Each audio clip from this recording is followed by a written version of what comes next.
मूल चक्र खट से जपे उत्पन्न खट ही हजार नाभि कमल खट सहस्त्र चलत पवन मन लहार। આ બધું બતાવ્યું. હવે તારે જો આ માર્ગે જવું હોય તો પછી કે છે કે મૂળ ચક્ર ખર્ચે જપે, તું આની અંદર પ્રવેશ કર. હવે આ યોગ માર્ગ આવ્યો. શું આવ્યો? યોગ માર્ગ.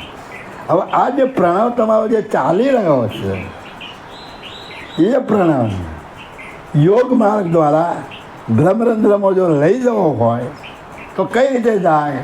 કે તમે આમ બેઠા, હવે આ પ્રણવ ખેંચો, હવે તમારે બહાર નહીં નીકળવા દેવાનું. પણ તમે બહાર ના નીકળવા દો તો એ જાય ક્યાં? એની ક્રિયા તો છે જ, અપડાઉન કરવાની રેચક પૂરકની ક્રિયા છે. હવે એ ક્રિયાને તમે પકડી દીધી તો એ તો જોર તો કરવાનો. તો એ જાય ક્યાં? તો જ્યારે બાળકનો જન્મ થાય છે અને એ જન્મ થયા જે એનો નાળ આવે છે, બાળક જ્યારે ગર્ભમાં હોય ત્યારે જીવન ક્યાંથી મળે છે? નાળ. હવે વિચાર કરો કે બાળક ગર્ભમાં હોય ત્યારે તો આખો પાણીનો પરપોટો હોય ને, ડૉક્ટર સાહેબ ઓપરેશન કરે એમને ખબર હોય, હા, આખું પાણીના પરપોટામાં જ હોય. અરે તમે ગાય ભેંસ તમારે રાખતા હોય ને વિવાહ ત્યારે આખો પેલો પરપોટો જ આવે અને એ ફૂટ્યા પછી જે બાળક આવે તો એ પરપોટામાં પાણી ભરેલું હોય. તો હવે શ્વાસ કેવી રીતે લે? શ્વાસ વગર તો શરીર રહી શકતું નથી. તો આ શ્વાસ લે છે કઈ રીતે? તો એ નાળ દ્વારા શ્વાસ આવે છે કે એને મોટું થવાનું પોષણ મળે છે? આ એક પ્રોબ્લેમ છે, આ મોટો પ્રશ્ન છે કે નાળ દ્વારા એને પોષણ આવે છે કે પ્રણવ આવે છે? તો બધું આવતું હોય કારણ કે તમે જે શ્વાસ લો છો એ જાય છે ક્યાં? ક્યાં જાય છે? આપણે બધા ક્યાંય વેણથી શ્વાસ લીધો એટલે બ્રહ્મરંધ્ર કદી ના જાય. સાહેબને પૂછો કે આ શ્વાસ લે ફેફસાં જાય, અહીં ના જાય. હા, જાય કોઈ દાડો? તો આ બધા કહેશે શું સમજવું કે બહાર આગળના પ્રવાહમાં તમે જાપ જપો તો પૃથ્વી તત્વનો બહાર આગળ ચાલે છે એમાં જપવાનો. આ પડીકું છે. આ શું છે? પડી ખોલવું પડે. ખોલીએ તો તિથિએ દૂરી નહીં જાય. એટલે કહેવાનો મતલબ કે આ પ્રણવ સીધો ફેફસામાં જઈ અને ત્યાંથી આખા શરીરમાં નાભીમાં થઈ અને રોમે રોમ ફરે છે. અને એ પ્રણવ આ જે આખા શરીરમાં ફરે છે એ પોષણ રૂપિયા જે બાળકને મળતું હોય છે અને એ જ્યારે બહાર આવે છે ત્યારે એને ગાંઠ મારવામાં આવે છે. આ સાહેબો તેને ચીપિયા ભરાઈ દે. પહેલાં હું ભરાઈ દે ચીપિયા, પછી એને જે કરતા હોય તે કરતા હશે. હવે એ પ્રણવની જે ક્રિયા છે એ એનો રસ્તો બંધ થઈ ગયો, નાળનો રસ્તો બંધ થઈ ગયો ને, તો એ જાય ક્યાં? એટલે એ નાભી કમર કુંડલીને કહેવામાં આવે.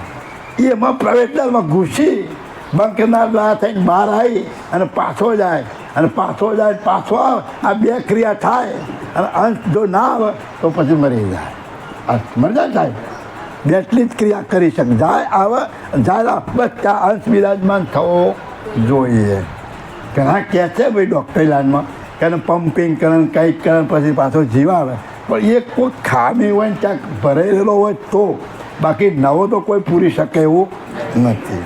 એટલે આ શ્વાસને તમે જે બંધ કર્યો એ જન્મતી વખતે જે દરવાજો બંધ કર્યો છે ને ત્યાં ધક્કો મારે. કારણ કે એનો રસ્તો તો હોય ને, હવે ચારે બાજુ દરવાજા બંધ બધું બંધ હોય ને, એક જ દરવાજો હોય અને તમારે એક વખત દરવાજો બંધ કરી દે તો તમારે નાહવું જ ક્યાં થાય? એસટીમાં લખેલું હોય છે કે સંકટ સમયનો દરવાજો. કે આમાં એને સંકટ ઊભું થયું તો બહાર ના નીકળવા દીધા. એટલે સંકટ સમયના દરવાજા ધક્કો મારે એટલે બંધ કરનાર દ્વારા ઉપર કરે. એટલે ત્યાં જવું હોય તો શું કહે છે દયાળુ? કહે છે બરાબર, એક મિનિટ મૂળ ચક્ર ખસશે જપે એટલે આ મૂળ ચક્રમાં ઘૂસે. એટલે પહેલું કયું છે? મૂળાધાર ચક્ર. એમાં જાય તો એમાં કેટલા છે અજંપા જાપ? 600. ઉત્પન્ન ખટીય જાપ અને એમાંથી એના આહુતિ તમે 600 અજંપા જાપને આપો તો એ દરવાજો કરે તો તમે ઉત્પત્તાન સ્વાધિષ્ઠાન ચક્રમાં જઈ શકો. અને ત્યાં આગળ 6000 અજંપા જાપ છે. નાભી કમલ ખટ શાસ્ત્ર અને નાભી ત્યાંથી તમે 6000 આપો અને એ દરવાજો ખુલે તો તમે નાભી કમળ એટલે મણિપુર ચક્રમાં જાઓ તો ત્યાં પર કેટલા છે? 6000. ચલત પવન મન લહાર અને ત્યાંથી આ લહેર જે ઉઠે છે એ મન એની સાથે સંકળાયેલું છે. ખટની સહસ્ર રથ એ જપે હરદ ઉરત મધ્ય સાર સહસ્ર કંઠ ભૃગુ ચક્ર મે સહસ્ર હિ ગગન મોજાર. ખઠી સહસ્ત્ર હૃદય જપે. હવે હૃદય કમળ આવ્યું એને અનાહત ચક્ર કહેવામાં આવે. એ પણ કેટલા છે? 6000 છે. પણ એ કેવું છે? અરદ ઉરદ મધ્ય સાર. 7 ચક્રો જે કયા એમાં 3 ઉપર અને 3 નીચે અને મધ્યમાં આ અનાહત ચક્ર રહેલું છે. સહસ્ત્ર અને એમાં પણ કેટલા?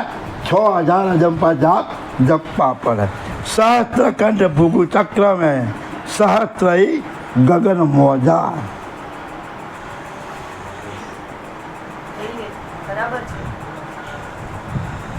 હા હવે શું કહે છે કે સહસ્ત્ર કંઠ અને ભૃગુ ચક્રમાં એટલે આ કંઠમાં 1000 અજંપા જાપ અને ભ્રુકુટીમાં 1000 અજંપા જાપ. સહસ્ત્ર ગગન મોજા અને સહસ્ત્ર કમળ છે એ આખું ગગન મોજા આકાશ તત્વની અંદર બ્રહ્મરંધ્રની અંદર આ સહસ્ત્ર કમળ આવેલું છે.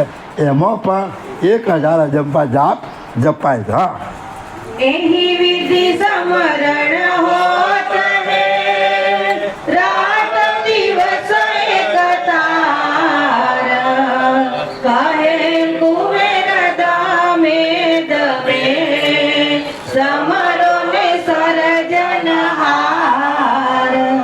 यह विधि स्मरण होता है. ये ब्रह्मवेताओं ये अलख निरंजन माननारा यह विधि स्मरण होता है. તમારું સ્મરણ આ રીતે થાય. રાત દિવસ એક તાર સતત રાત દિવસ તમે તમારી સૂતાને એક તાર કરી અને તમે આનું સ્મરણ કરો છો. કહે કુવેર દમે દમે. કુવેર સ્વામી કહે છે કે શ્વાસે શ્વાસે તમે આનું સ્મરણ કરો છો અને પછી એનાથી શું કરો છો? સમરો ને સર્જન. હા તમે જેને સર્જનહાર માનો છો એનું સ્મરણ તમે આ રીતે કરો. હા ચોથે ચતુર દલ ચક્ર કો નિશ્ચય કરી નિરધાર અક્ષર ચાર વિચાર કે બંધ કરી મૂલદ્વાર. ચોથે ચતુર્દલ ચક્ર કો ચોથા દિવસે કહે છે કે તું તારા મૂળ ચક્રનો વિચાર કર. એ 4 પાંખડીનું કમળ છે. મૂળાધાર ચક્ર જેને કહેવામાં આવે છે જ્યાં ગણપતિનો વાસો છે ત્યાં 4 અક્ષરની ઉત્પત્તિ થાય છે. નિશ્ચય કરી નિર્ધાર. તું નિશ્ચય કરીને તપાસ કરી જો કે આ તારું જે ચક્ર છે એમાં અક્ષર 4 વિચાર એમાં 4 અક્ષરની ઉત્પત્તિ થાય. તું વિચાર કરી અને જોઈ જો. બંધ કરી મૂળ દ્વાર.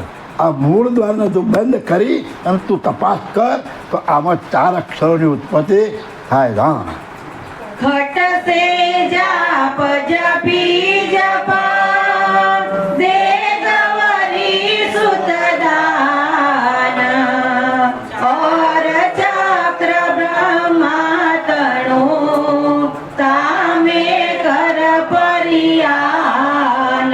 એટલે આ મૂળ ચક્રમાં મૂળાધાર ચક્રમાં ખસે જાપ જપી જપ 600 તું જાપ જપ 2 ગૌરી સુદાન એ ગણપતિને આ 600 અજંપા જાપ તું દાન કરી દે. ઓર ચક્ર બ્રહ્મા તણ, અને પછી એના પછી બ્રહ્માનું આવશે. કયું? સ્વાધિષ્ઠાન ચક્ર. તામે કરપણ્યા.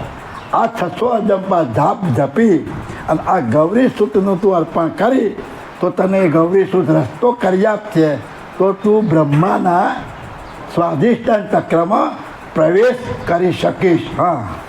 ખટહિ સહસ્ર જપ જપી ખટદલ કમલ કી મહાય કર અર્પણ વાસુદેવને બ્રહ્મા શક્તિ હે જહાય. ખટી સહસ્ત્ર જાપ જપી. હવે આ સ્વાધિષ્ઠાન ચક્રમાં જઈ અને 6000 અજંપાના જાપ જપવાના. કઈ રીતે જપવાના? હવે આ લાઈનના સિદ્ધાંતના જે હોય એમનો જે લક્ષ્મંત્ર હોય એ લક્ષ્મંત્ર પ્રમાણે એના જાપ જપવા પડે. એનો ખુલાસો કર્યા. પણ આ એમાં 6000 અજંપા જે જાપ છે એ 6000 અજંપાના આ લાઈનના જે ગુરુ હોય એણે જે મંત્ર આપ્યો હોય અને એની અંદર જે એનું હાર્દ હોય, એની અંદર જે એનું મર્મ હોય એ મર્મ પ્રમાણે તું એના જાપ જપી અને પછી કીધું એના અર્પણ કર. કે છે ખટી સહસ્ત્ર જાપ જપી ખંડદલ કમલ કી માય. આ 6 પાંખડીનું જે કમળ છે એની અંદર તું આ 6000 અજંપા જાપ જપ કર અર્પણ વાસુદેવને. શું કહે છે? વાસુદેવને. એટલે તો કૃષ્ણ કહેવાય ભાઈ. હા, આપણે વાસુદેવ કરે પણ ના, એનો મતલબ વાસુ એટલે પૃથ્વી. પૃથ્વીનો પતિ પ્રજાપતિ. પૃથ્વીનો પતિ પ્રજાપતિ. તો એ પ્રજાપતિ કોણ છે? બ્રહ્મા શક્તિએ જાય. આ બ્રહ્મા આ શક્તિને લઈ અને ત્યાં બિરાજમાન થયેલા છે. એને તું આ જાપ અજંપા અર્પણ કર. ઉભે ચક્ર અનુભવી સ્થિતિઓના ભિનવેરા ખટહિ શાસ્ત્ર જાપ જપી હૃદય ચતુર ઠોહેરા. ઉભય ચક્ર અનુભવી. આ બેનો તું અનુભવ કર અને આ બેનો અનુભવ કર્યા પછી તૃતીયો નાભિનવે. ત્રીજા ચક્રમાં જાતું. કઈ? નાભી કમળમાં. એ કમળનું નામ શું છે? મણિપુર ચક્ર. કમળ એટલે ફૂલના જેવું કમળ નહીં હો. ત્યાં આગળ શું છે ખબર છે? ગ્રંથિ છે. આ ડૉક્ટર ઇલાજમાં આવે. થાઇરોઇડ ગ્રંથિ છે ને, થાઇરોઇડ ગ્રંથિ, પ્રોસ્ટેટ ગ્રંથિ, આ બધી જુદી જુદી ગ્રંથિઓ છે. અને આધ્યાત્મિક માર્ગમાં એને કમળ કહેવામાં આવે છે, એને ચક્ર કહેવામાં આવે છે. તો કહે છે કે ઉભે ચક્ર કો અનુભવી તૃતીયો નાભીન. આ બેનો અનુભવ કરી અને ત્રીજામાં તું પ્રવેશ કર. ત્યાં આગળ પણ શું કહે છે? ખટી સહસ્ત્ર જાપ. એના પર કેટલા છે? 6000 અજંપા જાપ છે. હૃદય ચતુર્થો હે અને ચોથો હૃદય સ્થાને. જ્યારે અનાહત ચક્ર કહેવામાં આવે. હા.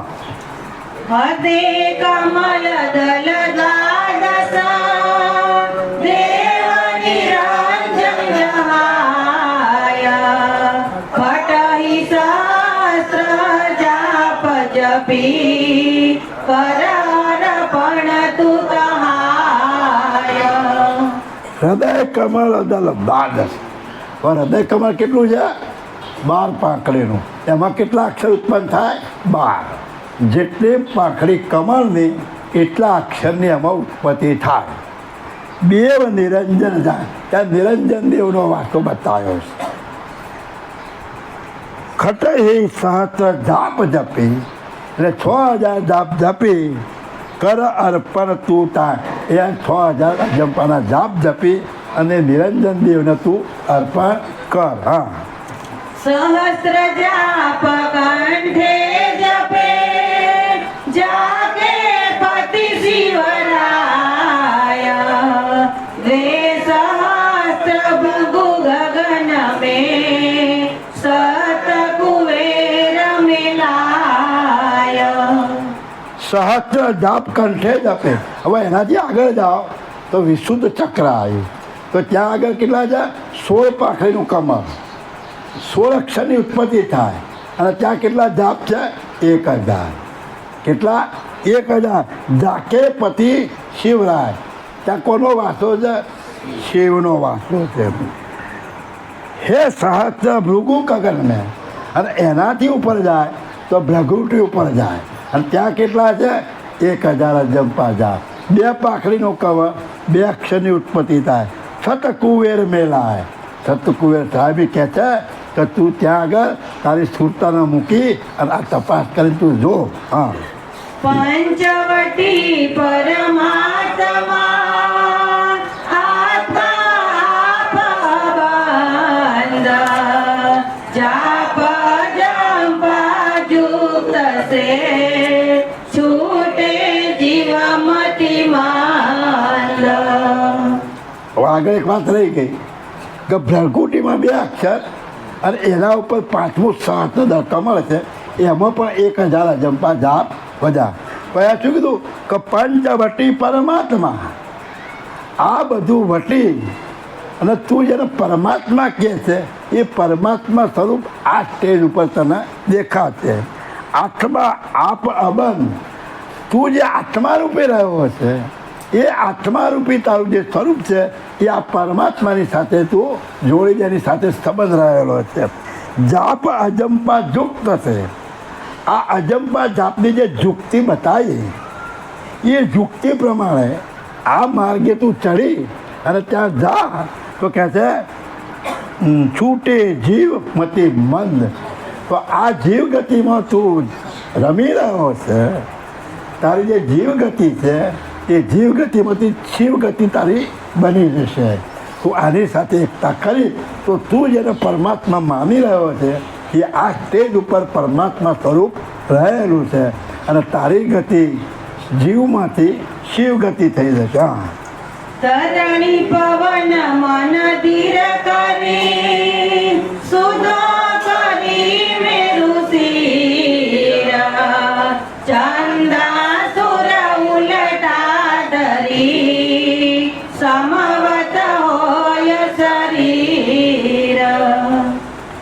ધરણી પવન ધીર તરી સુધો કરી મેરું ધીર ચંદા સુર ઉલટા કરી સમવત હોય શરીર.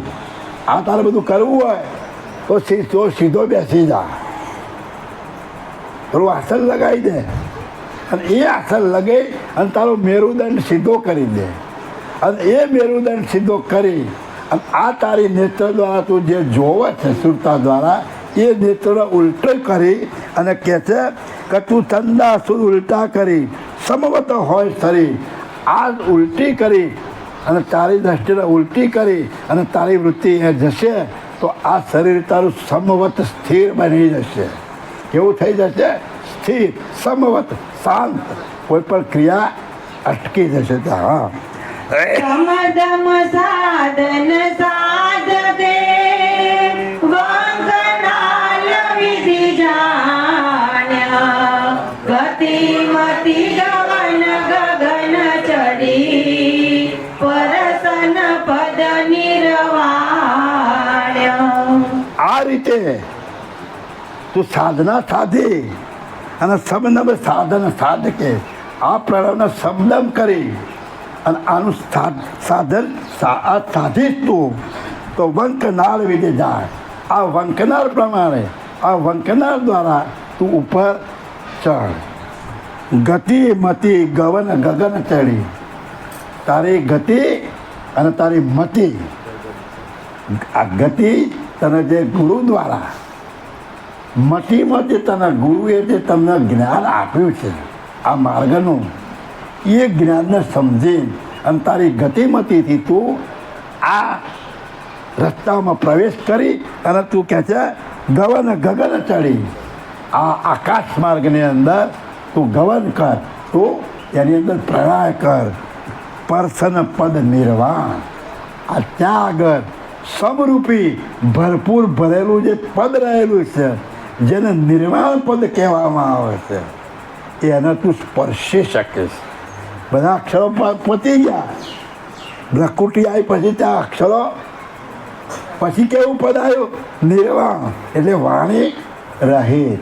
પછી એનો વાણીથી વર્ણન થઈ શકતું નથી, એટલે એને નિર્વાણ પદ કહેવામાં આવે. એટલે વાણી રહિત જે પદ છે એ પદની અંદર તું જઈશ તો આ સમરૂપી જે આખો મુદ્દો ભરપૂર ભરેલો છે એની સાથે તું સ્પર્શી શકીશ. હા, ગગન ચડી કર ગરજના હરખ શોક નહીં જહાય પાંચ પચીસનો પરાભવ ગાજી શકે નહીં સહાય. હવે શું કહ્યું બાપજીએ? કે ગગન ચડી ગર્જના. આ સ્ટેજ ઉપર તું જઈશ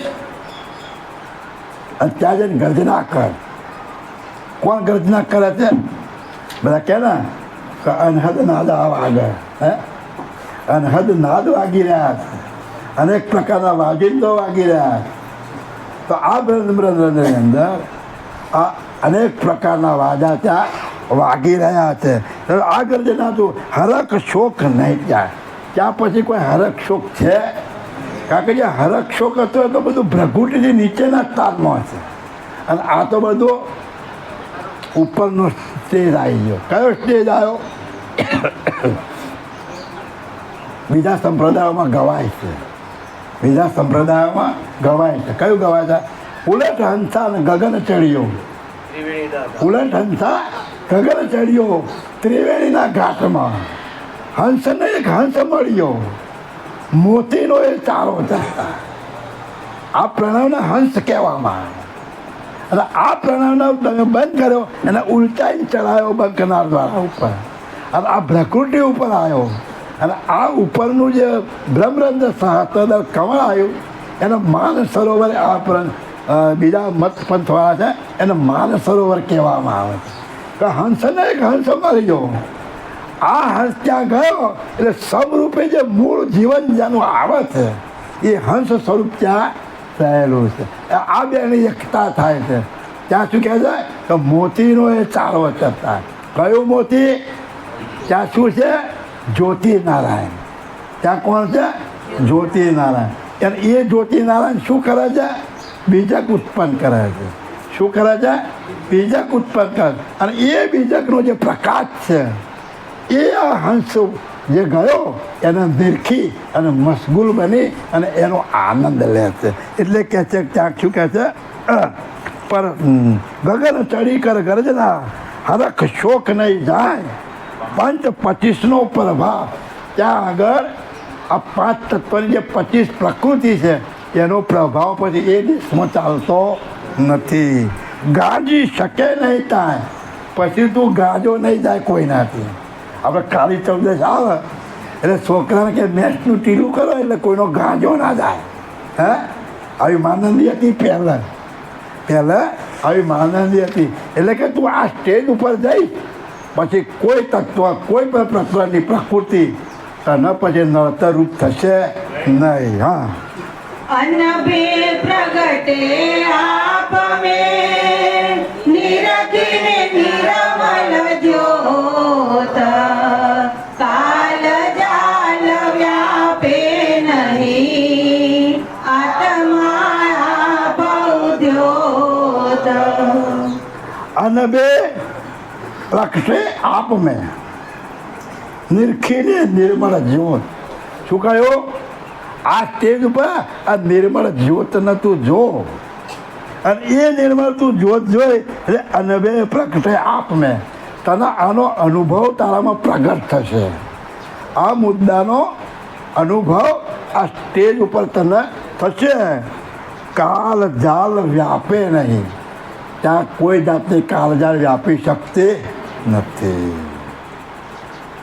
આ ઋષિમુનિઓ આ માર્ગ દ્વારા બ્રહ્મરંધ્ર સહસ્ત્ર કમળમાં જઈ અને હજારો વર્ષનું આયુષ ભોગવે છે. ત્યાં ગયા પછી આ પ્રણવની ક્રિયા સ્થગિત થઈ જાય છે, અને એ સ્થગિત થયેલી ક્રિયા જેમ જેમ જ્યારે રહે છે અને ત્યાંથી પાછો ઉતરે ત્યારે પાછી આ ક્રિયા જેવી રીતે તમારી પાસે કોઈ ચાવીવાળું રમકડું હોય અને એની અંદર તમે ચાવી ભરો અને પછી એને મૂકી દો તો સામે દિવાલે જાય એટલો એ ચાવીનો પાવર છે. પણ અહીંથી થાંભલા સુધી જાય અને તમે પકડી લો ચાવી સુધી, જે 6 મહિના પકડી રાખો, 1 વર્ષ પકડી રાખો અને પછી મૂકો તો પાછું ચાલવા માંડે કે ના ચાલવા માંડે? તો એ થયું શું? ચાવીની ક્રિયા બંધ થઈ ગઈ. પણ ચાવી તો એનો ભરેલો પાવર તો છે, પણ તમે એને મૂક્યું એટલે વળી પેલા થાંભલા સુધી ગયું અને ત્યાં બાજુ પકડીને 6 મહિના પકડી રાખો અને પછી પાછું મૂકો તો પાછું ચાલુ. એમ આ રમકડાની અંદર કરતા માલિકે ચાવી ભરી છે. કઈ ચાવી ભરી છે? આ અજંપા જાપ કયા ને એ આખી ચાવી ભરેલી. હવે આ યોગી પુરુષો આ માર્ગ દ્વારા આ બ્રહ્મરંધ્રમાં જતો રહે એટલે આ ચાવી બંધ. આ એમાં પ્રણામ ભરપૂર ભરેલો જ છે. જો ના હોય તો મળદું કેટલા કલાક રહે? મળદું 72 કલાક પછી ગંધાવા માંડે. તો આ બંધ થઈ જાય તો આ ગંધાય નહીં, પણ હજારો વર્ષ રહે તો આ શરીરને કશું થાય નહીં. આપજી બતાવે છે કે લોમસ ઋષિ કેટલું આયુષ હતા? 108 રામા અવતાર. 4 યુગે 1 રામા અવતાર થાય. 4 યુગે 1 રામ થાય તો 1 યુગના વર્ષ કેટલા? આ કળિયુગના 4,32,000 તો દ્વાપરના 8,64,000 વર્ષ. તો આમ કરતા 4 યુગના કેટલા થાય? 43,20,000 વર્ષ થાય. 43,20,000 વર્ષે 1 રામ થાય તો આવા 108 રામ થાય તો 43,20,000 ગુણ્યા 108 એટલું લોમસ ઋષિ જીવ્યા. તો કેટલી ચાવી બંધ કરી છે એમણે? હે, આપણા ધર્મગ્રંથોમાં લખેલું જ આ બધું. તો કહેવાનો મતલબ કે આ યોગ માર્ગ દ્વારા આ સ્ટેજ ઉપર જવાથી અનેક પ્રકારના તમે ચમત્કારો સર્જી શકો છો. આ જગત ઉપર અનેક પ્રકારનું કાર્ય તમે કરી શકો છો. તમે બોલો એ થાય એવી શક્તિ આ અંશ પ્રાપ્ત કરે આ સ્ટેજ ઉપર જાય. અને આ સ્ટેજ ઉપર જવાથી અને જે પુરુષો ગયા એનો જગત આખું ભગવાન તરીકે માને છે અને એની પૂજા કરે છે. અને તમે કહો અને એ તમારા પર રહી જાય એટલે તમારું કામ પણ કરે છે. કોઈ એમ કહેતું હોય કામ નહીં કરતા, ના કરે. કેમ? એ મરી નથી ગયા, એ બધા છે પણ કૈવલ ધામમાં નથી ગયા. એ બધા છે જ હોય તો કામ કરે ને, એટલે કામ કરે ત્યારે બાધા રાખો કામ થાય છે ને. કેમ? બહુ અદ્ભુત રચના છે, આમાં જવા જેવું નહીં. એમ નહીં, તમે સત્યનો વિચાર કરો કે તમે મનમાં સંકલ્પ કરો છો ને એને ક્યાંથી ખબર પડે છે? હે, તમે મનમાં સંકલ્પ કરો છો તેને ખબર પડે છે કે નથી પડતી? કેમ? પેલું ભરપૂર ભરેલું છે બધામાં. એની દ્રષ્ટિ એના ઉપર, એની દ્રષ્ટિ એના ઉપર. એટલે બાપજી બોલ્યા 14 લોકે મન કી જાણે પ્રકૃતિ લ્યા અવતારા. બાપજી બોલ્યા છે કે 14 લોકના મનનું તમે જાણી શકો.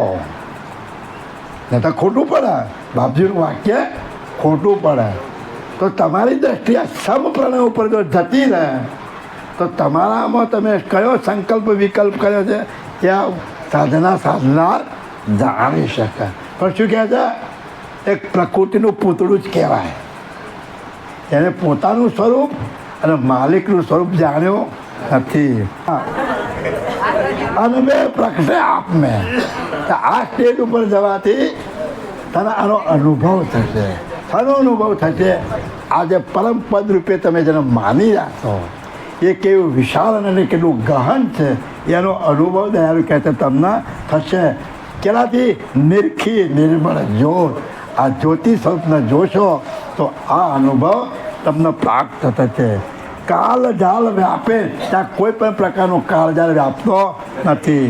આત્મ આપ જ્યોત. ત્યાં આગળ તમે જરા આત્મા માની રહ્યા છો એ આત્માનો ઉદ્યોત પ્રકાશ રૂપ થશે અને એ આવો જ્ઞાની બની જશે. એટલે આ બધી સમજ એને પડશે. હા, જલમલ જલ કે શૂન્ય में तिमिर नहीं जो फेर अनहद वाजा घर गड़े निरखत सत कुबेर. જલમલ જલ કે શૂન્ય. આ શૂન્ય પદ તમે જેને માની રહ્યા છો એમાં આ જ્યોતિ સ્વરૂપ ઝળકી રહ્યું છે. કબીર સાહેબ શું કહે છે? કરોડો જ્યોતિ સુન કે આગે નિષ્ફળ હો ગઈ તારા. આવી કરોડો જ્યોતિ હોય ને તો શૂન્યની આગળ નિષ્ફળ છે. એ શૂન્યનો જે વાદ છે એ શૂન્યવાદવાળા એવું માને છે કે તમારી ગમે એવી જ્યોતિ છે પણ અમારા આખા શૂન્યને પ્રકાશિત ના કરી શકે. એ વાત સાચી છે કે શૂન્યનો કોઈ પાર જ નહીં. કેવડું મોટું છે કોઈ ખબર નથી. એટલે કે જલમલ જલ કે શૂન્ય તિમિર નહીં સોંપે. ચારે બાજુ કોઈ પણ પ્રકારનો અંધકાર નથી. ત્યાં કયો અંધકાર હશે? ત્યાં અંધકાર નથી. ચારે બાજુ કયો અંધકાર નહીં હોય? આવું રાત પડે એવો અજ્ઞાન રૂપી પછી અંધકાર ત્યાં રહેતો તો તત્વના મોહમાં જે ફસાયો હશે એનું તને જે અજ્ઞાન લાગ્યું છે કે આ શરીર રૂપે હું છું એ ત્યાં તને ખબર પડશે કે હું શરીર રૂપે નથી. હું આનાથી કંઈક જુદો છું. હું આ બ્રહ્મ સ્વરૂપ છું તો હું આવા સ્વરૂપે છું એવું તને જ્ઞાન થશે. એટલે પેલું અજ્ઞાન નષ્ટ થશે. તો ચારે બાજુ તું આ જ્ઞાનરૂપી પ્રકાશથી જળ હળીશ. અનહદ વાદા ગળગળે અને ત્યાં આગળ દરેક પ્રકારના વાજિંત્રો વાગે.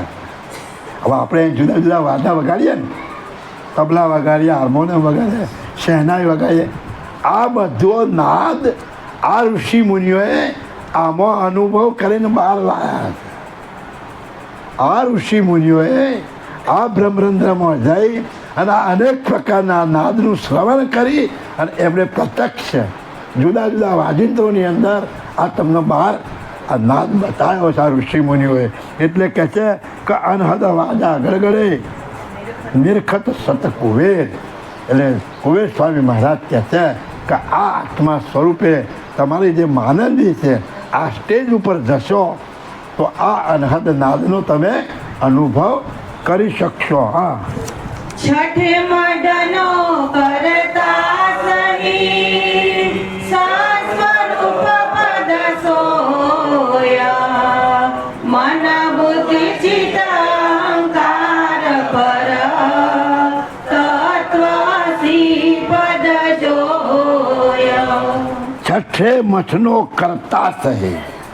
છઠ્ઠનો ઉદ્દેશ એ કહે છે કે તું જેને સાંઈ માનીને બેઠો છે, જેને તું જગતનો સર્જનહાર માનીને બેઠો છે, જેના શરીરનો બનાવનાર તું સમજીને બેઠો છે, એ છઠ્ઠે મઠનો કરતા થઈ.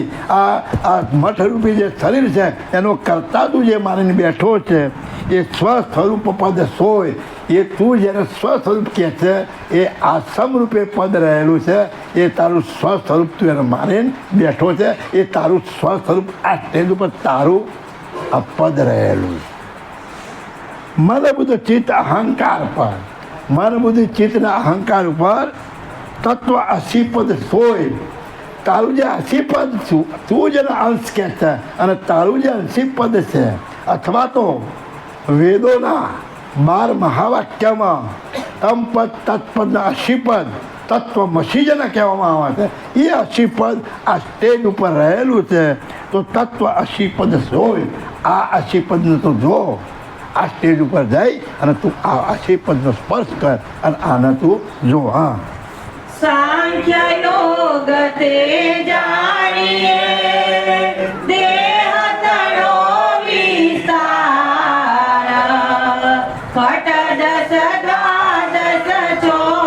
ચોવીસ અક્ષર દેહ નીલહાર સાંખ્ય યોગ તે જાણીએ. આને તું સાંખ્ય યોગ સમજ. સાંખ્ય યોગ એટલે એનું વર્ગીકરણ કર, અને આ વર્ગીકરણ કરી અને આખા શરીરના તત્વો, ખટ ચક્રો અને એ ચક્રોમાંથી જે ઉત્પન્ન થાય છે એનો બધો સાંખ્ય યોગ દ્વારા આ મહાપુરુષો જે નિર્ણય કરે છે એને દયાળુ કહે છે કે તું એને જાણ. દેહ તણો વિસ્તાર, આ શરીરનો આ બધો વિસ્તાર છે. આ તારા શરીરમાં આ તત્વોનો વિસ્તાર કરેલો છે અને એમાં આ જે જળ હળી રહ્યું છે અને એને તું પોતાનું સ્વરૂપ માની રહ્યું છે. એ તું આ સાંખ્ય યોગ દ્વારા, આ ક્રિયા દ્વારા તું એને જાણી લે, તું એને સમજી લે. ખટ 10 દ્વાદશ 24 તે ખટ 10 10 ના 16 દ્વાદશ 12 16 ના 12 28 24 એમ કરી જે 52 અક્ષર જે થયા, અક્ષર એની લાત. આ ચક્રો જે ઘણી બતાયા એ 52 અક્ષરો આ એમાંથી ઉત્પન્ન થયેલું એનું એક લારું છે, એની એક લાઈન છે. અને આ ચક્રોમાંથી આ 52 અક્ષરની ઉત્પત્તિ થાય છે. હા, ચતુર ગુદા ખટ ઉતપતા નાભિએ 10 પરમાણ્ય હદે કમલ દલ દ્વાદશ ષોડશ કંઠે જાણ્ય. એ બતાવે છે કે ભાઈ ચતુર ગુદા ખટ ઉપપત, 4 ગુદા સ્થાન ઉપર, 6 ઉપસ્થ ઉપર, નાભીએ 10 અક્ષર ઉત્પન્ન થાય છે. હૃદય કમળની અંદર 12, હૃદય કમળ દલ દ્વાદશ ષોડશ કંઠ અને 16 કંઠની અંદર. હા, અક્ષર ખટ 20 24 રહત ગગન में वास वे अक्षर भृगु चक्र में तामे सस्व विलास. આ બધા અક્ષરો સમય રહેલા છે. કહે છે કે અક્ષર ખટ 24 રહત ગગન મેં વાસ. આ બધા આકાશ તત્વમાં રહેલા છે. 2 અક્ષર ભૃગુ ચક્ર મેં, 2 ભ્રકુટીમાં, તામે સત્વ વિલાસ, તેમાં તું આ વિલાસ કરી રહ્યો છે. આખું જગત વિલાસ શેમાં કરે છે? આ અક્ષરોની અંદર. આ વાણી દ્વારા તમે જે કંઈ વિલાસ કરો છો એ બધો વાણીનો આખો વિલાસ છે. હા, અક્ષર 52 અક્ષર 52 જાય ગો અંતકાલ કુઈલાયા સસ્વરૂપ જામે સમે તાઈ તે લહેલાયા. અક્ષર 52 જાય ગો. આ 52 અક્ષર બધા એક દિવસ જતા રહેવાના. અંતકાલ કો વિલાય, ત્યારે તમારો અંતકાળ આવે ને ત્યારે આ બધું વિલય જવાનું, પછી એ કંઈ અક્ષર ઉત્પન્ન થશે નહીં. સ્વસ્વરૂપ જામે સમે, તું જ્યારે સ્વસ્વરૂપ માની રહ્યો છે અને એ સ્વરૂપ જેમાં સમાય છે તાઈ તે લહે લાય. આ બધું એમાં સમય જશે, તું એની લેહ લગાવી દે. હા, આન્ય પદાર્થ અલ્પહે સોમ પદાર્થ અનાદ્ય કહે કુબેર પીયુ પરસતા છૂટે કર્મ કી ઉપાદ. અન્ય પદાર્થ અલ્પ હૈ. હવે આ જે 52 અક્ષરો બતાવ્યા એનાથી બીજું જેટલી ગણતરીમાં તને આ શરીરની બતાવી એ બધા અલ્પ પદાર્થો. એ કેવા છે? બધા અલ્પ પદાર્થો. સોહમ પદ આ જનાર, અને આ બધું જેમાંથી ઉત્પન્ન થયું છે એ જે સોહમ પદ છે એ આજ્ય મુદ્દો રહેલો છે. એ કેવો છે? અનાદિનો છે. એ કેવો મુદ્દો છે? અનાદિનો છે. કહે કુબેર પીયું પરસતા, આને તો જો પીયું તરીકે જે માને છે અને એનો તું જો સ્પર્શ કરી તો છૂટે કર્મ કે ઉપાય, તો બધા કર્મની ઉપાધિ છૂટી જાય. એટલે વેદાંત લાઈનની અંદર જે બ્રહ્મવેતા પુરુષો થયા છે એ બધા જ કર્મથી મુક્ત છે. એમને કોઈ કર્મ લાગતો નથી. હા, सात्विक ज्ञान पहचान के प्रकट भयो प्रकाश साव निरंतर दर्शियो आत्म सब घटवास. सात्विक ज्ञान पहचान के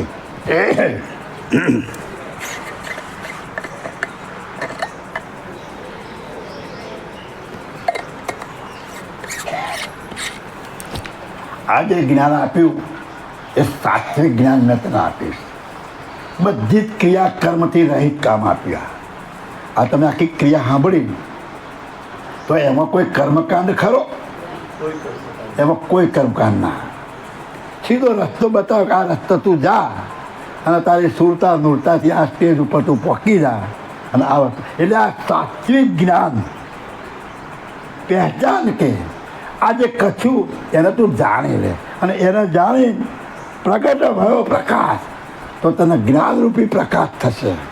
આ જ્ઞાન જાણ્યું એટલે તને આ જ્ઞાનરૂપી જે પ્રકાશ તને થયો તો સાવ નિરંતર દર્શીએ પછી તું નિરંતર શું જ જોઈશ? આત્મ સબઘટવાસ.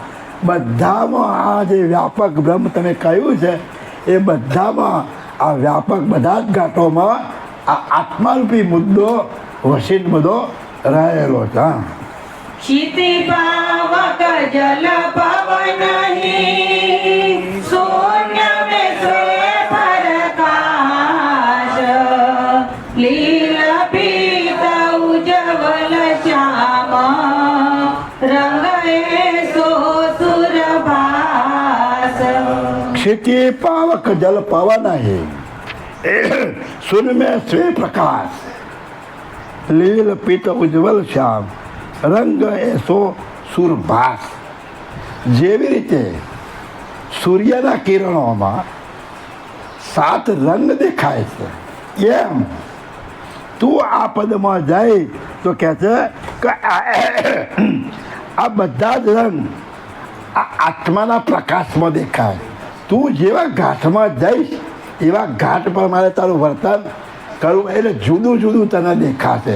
જેમ સૂર્યમાં 7 રંગ દેખાય છે એવી રીતે અહીં તને જુદા જુદા રંગ એટલે જુદી જુદી ક્રિયાઓ તું ભાષ્ય અને તું સમજીશ. હા, जहाँ जेवो तम तह सही ऊंच नीच मन से जो बाजीगर पूतला नाचन चावे.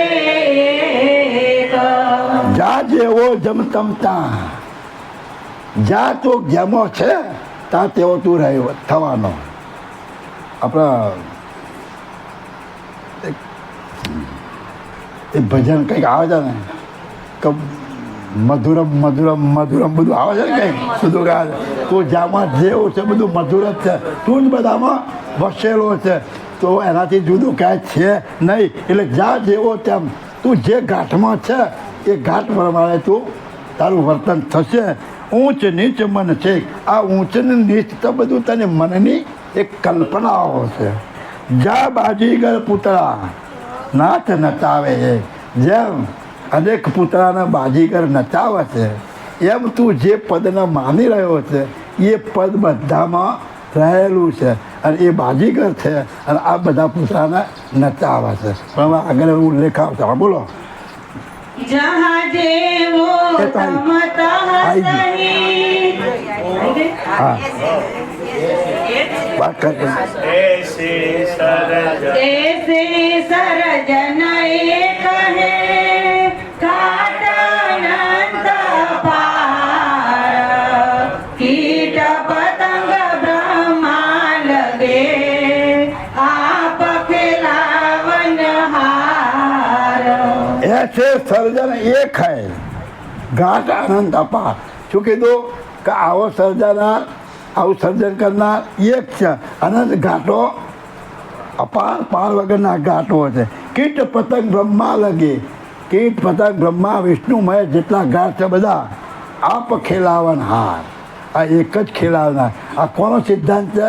બ્રહ્મ સિદ્ધાંતનો. આગળ આવશે. આ શું છે કે ભાઈ આ બ્રહ્મથી ઉત્પન્ન થયું છે અને બધા જ ગાંઠોમાં બ્રહ્મ સર્વવ્યાપક રહેલું છે અને એ બ્રહ્મ આ બધી જુદી જુદી રીતે આ ખેલ કરી રહ્યો છે. પણ મુદ્દો એક બ્રહ્મ સિવાય બીજું કશું નથી. હા, કલકુંજી કરતા કરે હરિ વિના હાલે નહીં પાના ઉત્તમ મધ્યમ તહ નહીં સર્વે એક સમાન. હવે આ કળકુંચી કોણ કરે છે? કરતા માલિક કરે. હરિ વિના હાલે નહીં, પણ આ કરતા વગર એક પત્તું પણ હાલી શકતો નથી. પણ એ કહે છે કે ઉત્તમ મધ્યમતા નહીં. આ પદમાં તમે જશો તો કોઈ ઉત્તમ નહીં, કોઈ મધ્યમ નહીં, કોઈ નીચે. કેમ? એ ઉત્તમ મધ્યમ જે બધું નીચે પડ્યું રહ્યું ત્યાં જોઈએ એટલે બધા સરખા. સર્વે એક સમાન, બધા એક સરખા. એ પદમાં બધા એક સરખા બની. હા, એવા સાહેબ પામવા સતગુરુ સત આરાધ્ય તન મન ધન અર્પણ કરી કહે કુહેર તોય સાધ્ય. હવે આવો સર્જના તું માની બેઠો છે તો એવા સાહેબ પામવા સદગુરુ શબ્દ આરામ. તો એવા સદગુરુને શોધી લે અને એ જે શબ્દ બતાવે એ શબ્દની આરાધના કરી અને એની રીત પ્રમાણે તો ક્રિયા કરી તન મન ધન અર્પણ કરી. તું તન મન ધન આ સદગુરુને અર્પણ કરી તો કહે કુબેર તોય સાધ. તો આ પદ તારી સાધનામાં આવશે. આ પદ તું સાધી શકીશ અને આ પદમાં તું એકતા કરી શકીશ. હા, સાધન અષ્ટ પ્રકાર કે મુદ્રા પંચ પહેચાણા તાતે સાધન આન્ય હે પૂરણ પદ નિર્વાણ. સાધન અષ્ટ પ્રકાર કે મુદ્રા પંચ પહેરતા. આ બધું ત્યાં જઈશ તો અષ્ટ સિદ્ધિ નવનિધિ 5 મુદ્રાઓ બધું જ તને પ્રાપ્ત થઈ જશે. તાતે સાધન જાન્ય હૈ. આ બધા જ પ્રકારના સાધનો એના કરતાં પણ અન્ય પ્રકારના ઘણા સાધન આ પદ કરતાં આ અષ્ટ પ્રકારની સિદ્ધિ નવનિધિ અને 5 મુદ્રાઓ પણ એની આગળ ફીકી પડશે. આ પદ આગળ આ જે પદ છે એનાથી આ મુદ્રાઓ અને આ સાધનાઓ બધી નીચી ગતિ રીતે પૂર્ણ પદ નિર્વાણ. આ જે સોહમ પદ છે એ નિર્વાણ છે, વાણીથી રહિત છે અને એ પદ સમદમ રૂપે રહેલું છે. જે 8 પ્રકારની સિદ્ધિ 9 પ્રકારની નિધિ અને બધી મુદ્રાઓ એનાથી નીચે છે. હા, કરણીનું બલ જાનહી કરતવ સકલ વિચાર ખટ દર્શન ખટ શાસ્ત્ર તાહ નહીં આન્ય ઉપાય. કરણીનું બલ દાહ નહીં. જે આ પ્રકારની કરણી કરી અને તમે આ બધી સિદ્ધિઓ પ્રાપ્ત કરી હોય તો એ બળ ત્યાં ચાલવાનું નથી. કર્તવ્ય સકલ વિચાર જેટલી ક્રિયાઓ તમે કરશો એ બધી જ ક્રિયાઓ ત્યાં આગળ નિષ્ફળ જશે. ખટ દર્શન ખટ શાસ્ત્ર. 6 દર્શન અને 6 શાસ્ત્રમાં જે કંઈ બધું લખ્યું છે અનેક પ્રકારની માનંદી છે એ આ સ્ટેજ ઉપર બધું વિરામ પામી જશે. તા નહીં અન્ય ઉપાય. ત્યાં બીજી કોઈ પણ પ્રકારની ઉપાધિ નથી. હા, છાયા માયા જહનહી રૂપ રંગ નહીં રેખા દ્રષ્ટિ में આવે નહીં અદ્રષ્ટ આપલેખ. ત્યાં કેવું છે? છાયા મહાયા જ્યાં નહીં. ત્યાં કોઈ પ્રકારની છાયા કે માયા કે આ કતે કશું છે જ નહીં. રૂપ રંગ નહીં. ત્યાં કોઈ પણ પ્રકારના રૂપ કે આકાર પણ ત્યાં આકાર બધા એ પદમાં ખતમ થઈ ગયા. એ પદમાં એક પણ આકાર એવા પામતો નથી. દ્રષ્ટિ મેં આવે નહીં અને એ પદ આ દ્રષ્ટિમાં આવે એવું નથી. અદષ્ટ આપ અલેખ. તું કેવો છે? અદષ્ટ છે. તું પણ અદર્શ છે તું જે પદને માન્યો છો તો તારું સ્વરૂપ પણ અદર્શ છે અને આ પદ પણ દ્રષ્ટિમાં આવે એવું નથી. હા, નિરાકાર નિરધાર હે નિર્ગુણ રૂપ નિદાન આવે અવિનાશી આદ્ય હે પરમિત પુરુષ પુરાણ. નિરાકાર નિર્ધાર હે. આ કેવો છે? નિરાકાર અને કોઈ પણ આધાર વગરનું પદ છે. નિર્ગુણ રૂપ નિદાન. તું જે નિર્ગુણ કહે છે એ આ રૂપ વગરનું નિર્ગુણ પદ છે. હવે અવિનાશી આદે, આ અવિનાશી છે. આનો નાશ થતો કેટલા પદનો નાશ નથી થતો? એક શૂન્યનો નાશ નથી થતો. શૂન્ય કેવું છે? અવિનાશી. એક બ્રહ્મનો નાશ થતો નહીં તો બ્રહ્મ કેવું છે? એ પણ અવિનાશી છે. એક કર્તા માલિક એ પણ અવિનાશી છે. તો અહીંયા પણ શું કીધું?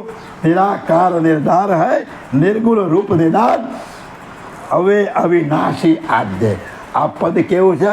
અવિનાશી અને આદ્ય એટલે પ્રથમથી જેમનું છે એમ રહેલું છે. પરમિત પુરુષ પુરાણ અને આમાંથી જે પુરુષ ઉત્પન્ન થયેલો એ આદ્ય પુરાણો છે. આથી સાથે જે સંબંધ તું જેને કંઈ માની રહ્યો છે એ આ પુરુષ પુરાણો, આને તું પુરુષ પુરાણ તરીકે તું માની રહ્યો છે. હા, जहाँ ईक्षण एके नहीं रहता लंबनवास जैसे दिनकर भंड में एक अनेक उजास. આ એનો મત આઈને ઊભો રહ્યો. એનો મત આઈને ઊભો રહ્યો. શું કહે છે? કે જહાં નહીં એક ક્ષણ એક નહીં, ત્યાં કોઈ પણ સંજ્ઞા લાગુ પડતી નથી. રહિત આલંબનવા, ત્યાં કોઈ પણ પ્રકારનું આલંબન નથી. જશે દિનકર બંડને, જેવી રીતે સૂર્ય અહીં પાત્રમાં દેખાય છે એક અનેક ઉજા. સૂર્ય એક છે અને અનેક પાત્રની અંદર આ દેખાય છે. તું જ્યારે માની રહ્યો છે એ પદ આવું છે અને દરેકને એટલે ઘટો ઘટની અંદર પહેલી તિથિમાં આવી ગયું, બીજી તિથિમાં કે દરેક ઘાટોની અંદર આ સોહંગ પદ વસેલું છે. કોઈ ઘાટ આ પદથી બાકી નથી. એટલે તું જ્યારે આત્મા તરીકે માની રહ્યો છે, તું જ્યારે સાઈ રૂપે માની રહ્યો છે એ પદ આવું છે કે એક સૂર્ય હોય અને અનેક ઘાટ બન્યા હોય એમાં એ પ્રતિબિંબ રૂપે જે ઉજાસ કરી રહ્યો છે એવું આ પદ છે. હા, साक्षिवंत सर्व विश्वना वेदांत जगति जाना कहे कुबेर कोई संत को जिनकी परम पहचान. સાક્ષીવત સર્વ વિશ્વના. શું કહ્યું? આખા વિશ્વનો સાક્ષીવત છે. હવે સાક્ષીવત કોનો સિદ્ધાંત છે? આપણો સિદ્ધાંત સાક્ષીનો નથી. આપણો સિદ્ધાંત કયો છે? સ્વયં સ્વરૂપનો. અને આ બધા સિદ્ધાંતો કેવા છે? સાક્ષીના. કે તું સાક્ષી બની જા બધાનો. એટલે તું બધાથી જુદો છે, તું કશામાં છે એટલે સાક્ષી બન્યો તો હામો કોઈ બીજી વસ્તુ છે એટલે તું એના નિરખી રહ્યો છે, તું તને નિરખતો નથી. સાક્ષી કોના થાય? બીજી વસ્તુ હોય એનો સાક્ષી તું બની શકે. એટલે જો તમે સાક્ષી છો તો તમે સ્વરૂપે નથી. સાક્ષી પણ જતી રહેવું જોઈએ તો તમે સ્વરૂપે થઈ શકવાના. એટલે અહીંયા શું કહે છે કે સાક્ષી વત સર્વ વિશ્વના. એટલે તું જેમ માની રહ્યો છે કે આખા વિશ્વનો આ પદ સાક્ષી રૂપે રહેલું છે. વેત અંશ ગતિ જાણ. આ ગતિને જાણી અને એના જે અંશો છે એ બધા વેતા પુરુષો થયા. કહે કુબેર કોઈ સંત કો. કુબેર સ્વામી કહે છે કે આ પદને જાણવા વાળો કોક જ સંત હોય, બાકી બધા બ્રહ્મ બ્રહ્મ અહમ બ્રહ્માત્માની વાતો કરવા. આ પદ જે ગાયું એ સામાન્ય પદ નથી. પણ કુબેર સ્વામી કહે છે કે આવો કોઈક જ સંત અને જાણી શકે છે જિંદગી પરમ પહેચાન. આની પહેચાનવાળો કોઈક જ સંત તમને મળશે, ઘેર ઘેર મળવાના નથી. હા, નવનિધિ નવ વાસના નવદા ભક્તિ નિહાર નવ વ્યાકરણ નવ ગ્રાહિક રહત દેહ મનિસાર. હવે બાપજી બધું વર્ણન કરવા માંડ્યા કે નવનિધિ નવ વ્યાસના નવદા ભક્તિ નિહાર નવ વ્યાકરણ નવ ગ્રાહકે રહત દેહમાં સાર. આ શરીરની અંદર નવલિંગ વાસના રહેલી છે, નવ પ્રકારની ભક્તિ પણ રહેલી છે, નવ પ્રકારના વ્યાકરણ પણ રહેલા છે.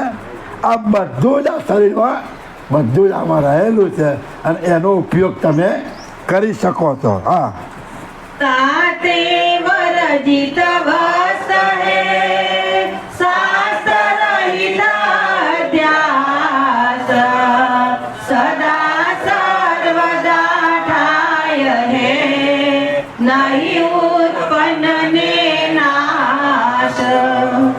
તાતે વર્જિત વખતે આ ગણાયું ને નવલિંગ વાસના, તમારી નવ પ્રકારની જે ભક્તિ જે કંઈ ગણાયું એ બધાથી તાતે વર્જિત વસ્તે, એનાથી તું જે પદને માની રહ્યો છે, જે આત્મા સ્વરૂપ તેના કહેવામાં આવ્યા સિદ્ધાંતની અંદર, એ બધાથી આખું અલગ અને જુદું છે. શાસ્ત્ર રહિત અભ્યાસ, દરેક શાસ્ત્રોનો અભ્યાસ કરી દો, એ કોઈ જગ્યાએ આ મુદ્દો એ અભ્યાસમાં આવી શકતો નથી. સદા સર્વદા થાય, સદા સર્વદા માટે એ સ્થિર રૂપે રહેલો છે.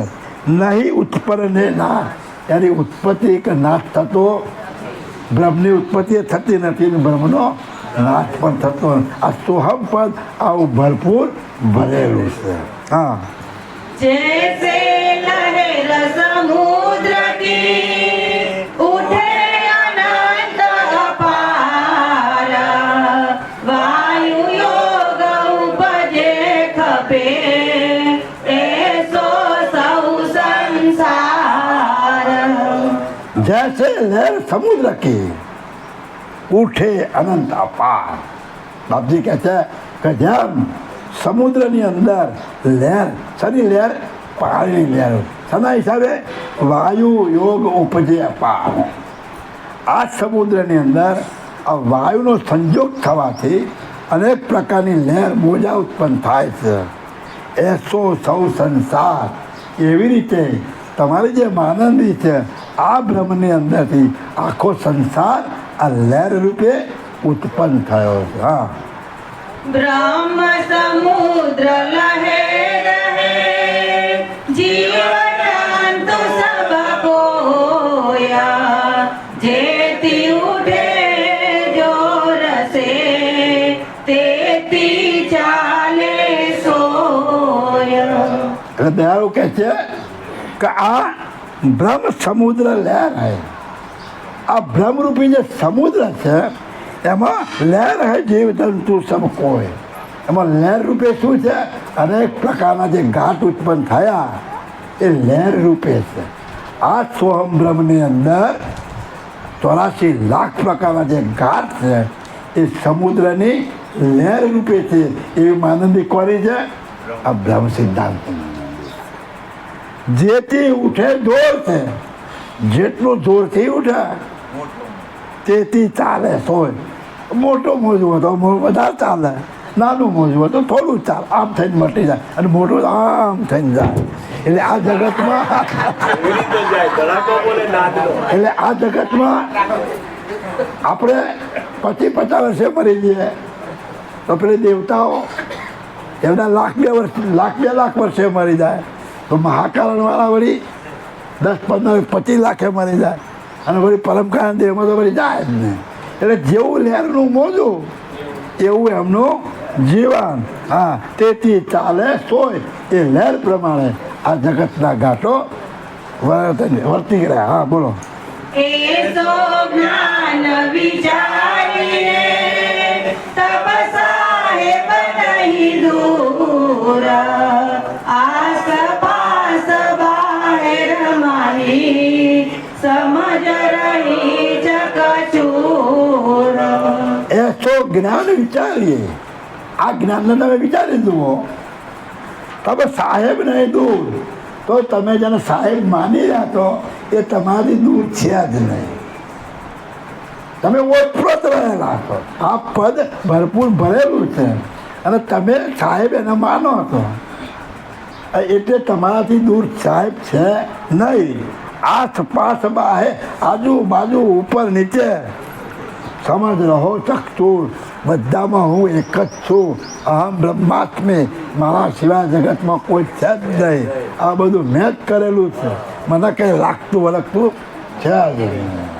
આ એમનો સિદ્ધાંત છે. तब वरती कहाँ जाएगी सुरत रही तब ये ना कहे कुबेर गावन करे हरिजल में जन्मीना. તબ વ્રતિ કહા જાયગી. હવે તમારી વ્રતિ બધું છોડી દીધું તો ક્યાં જાય? આ પદમાં રહેવાની. કેવી રીતે? સુરત રહી તબે, તમારી સુરતા આ ઘરમાં સ્થિર રહી ગઈ. પછી જોયા કહે કુવેર ગવન કરે હરિજલ મેં જન્મે. પછી તમે કેવી રીતે ગવન કરશો, કેવી રીતે ક્રિયા કરશો? જેમ પાણીમાં માછલું રમી રહ્યું છે એમ તમે આ પદની અંદર રહેવાના. હવે આગળની વાત બપોર પછી શ્રીમદ કરુણા કૈવલ કથા પૂર્ણાવતી